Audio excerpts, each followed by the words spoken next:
In this presentation, I will discuss about the role of vitamin K in the immune system.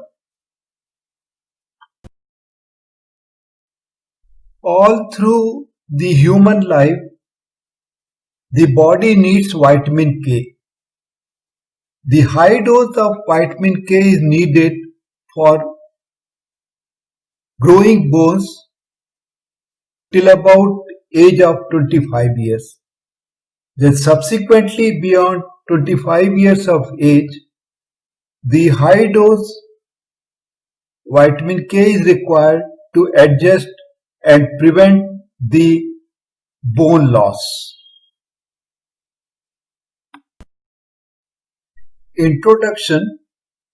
About 84 years ago, while investigating the effect of a low-fat diet, fed to the chicken, Danish scientist Henrik Dam first time discovered vitamin K.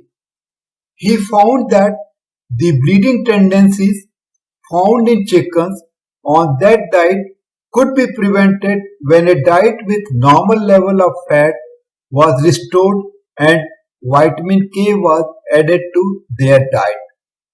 From that point onward, vitamin K was known as coagulation vitamin.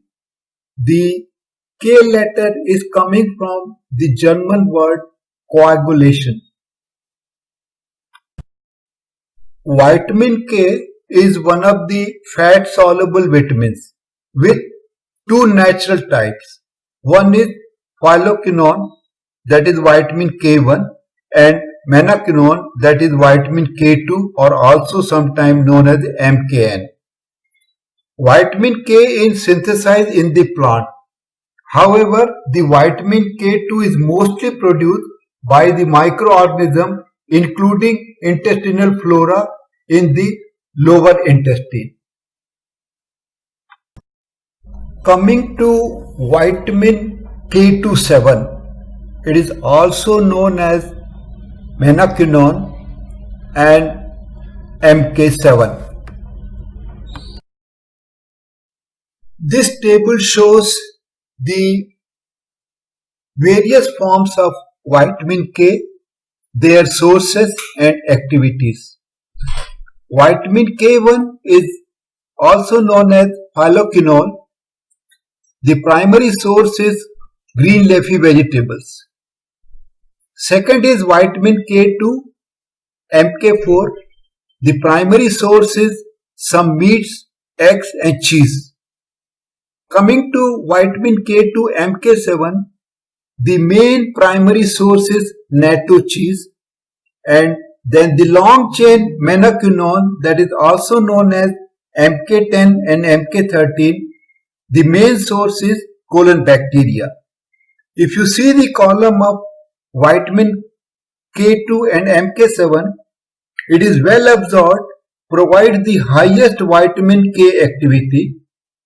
It also activates the vitamin K dependent protein outside the liver. So this is one of the most active vitamin K form. The forms of vitamin K definitely matters.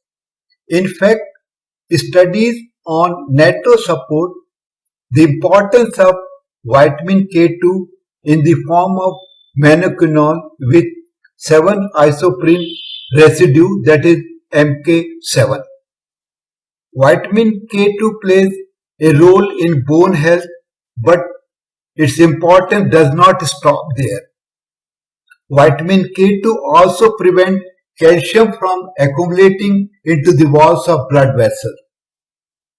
The vitamin K dependent protein, that is matrix GLA protein, also known as MGP, is a central calcification inhibitor produced by the cells of vascular smooth muscle, which regulate the potential fatal accumulation of the calcium onto the vessel wall.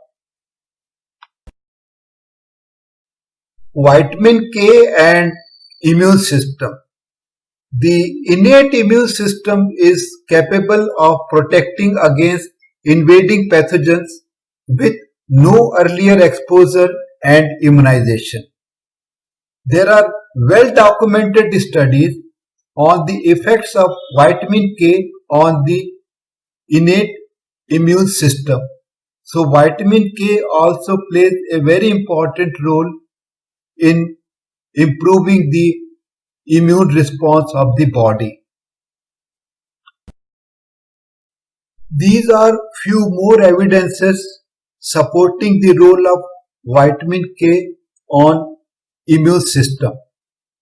It has been reported that derivative of vitamin K, that is vitamin K3 and vitamin K5, can inhibit the proliferative response and cytokine production by activated T cell. Number 2, vitamin K derivative have a supportive effect on the production of tumor necrosis factor alpha, interleukin 4, interleukin 6 and interleukin 10. They can also increase the frequency of CD4, CD5 and FOX3 regulatory T cells. And number 3, vitamin 3 can inhibit the activation of NF-κB more than the natural forms of vitamin K. However, the anti-inflammatory effects have been reported with both vitamin K1 as well as vitamin K2. The role of vitamin K in inflammatory diseases. The acute respiratory distress syndrome, known as ARDS, is accompanied by production of inflammatory mediator including cytokines, adhesion molecules, chemokines, and bioactive lipid products from the immune cells. Based on the study by Tanaka et al., vitamin K reduced the liposaccharide-induced acute liver injury via inhibition of nuclear factor Kb activation. And accordingly, vitamin K may be useful as an effective treatment for acute lung injury, which is also seen in COVID-19 patients. The important key points about vitamin K. 1. Vitamin K can act as a cofactor for some plasma protein, thereby affecting immune and inflammatory responses, particularly which is mediated by T cell. Number 2, vitamin K can inhibit cell growth by promoting apoptosis and autophagy. And number 3, the low level of vitamin K has been associated with inflammatory diseases and some types of cancer.